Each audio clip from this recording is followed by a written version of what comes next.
మనం దేనిగా మారాలనుకుంటామో దానిని గురించే ధ్యానించాలి కానీ ఇతర విషయాల గురించి కాదు అని తెలుస్తోంది. కాబట్టి మనం ఆ అనంతత్వాన్నే సాధించాలంటే, దానితో ఐక్యమైపోవాలనుకుంటే మన ధ్యాన లక్ష్యం కూడా అదే కావాలి కానీ మరొకటి కారాదు.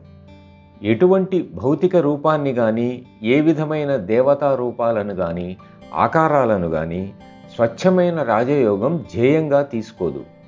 రూప గుణరహిత అగోచర అనంతత్వమే దీని ధ్యేయం. సత్తత్వాన్ని సాధించడమే మన సంపూర్ణ నిర్దిష్ట లక్ష్యంగా గల సరైన ధ్యాన పద్ధతిని సహజ మార్గం బోధిస్తుంది.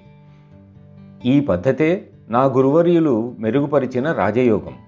దీనిని వారి సమర్థ గురువర్యులు ఫతేగర్ వాస్తవ్యులు శ్రీ రామచంద్రజీ పునరుద్ధరించారు. ఈ విధానంలో మన ధ్యాన లక్ష్యం అనంతత్వమే. ధ్యాన లక్ష్యం దానికంటే తక్కువ స్థాయిలో ఉన్నప్పుడు ధ్యాన సాధన ఫలితాలు కూడా తక్కువ స్థాయిలోనే ఉండి సంపూర్ణ అత్యున్నత లక్ష్యానికి ఎన్నటికీ సరిసమానం కాలేవు.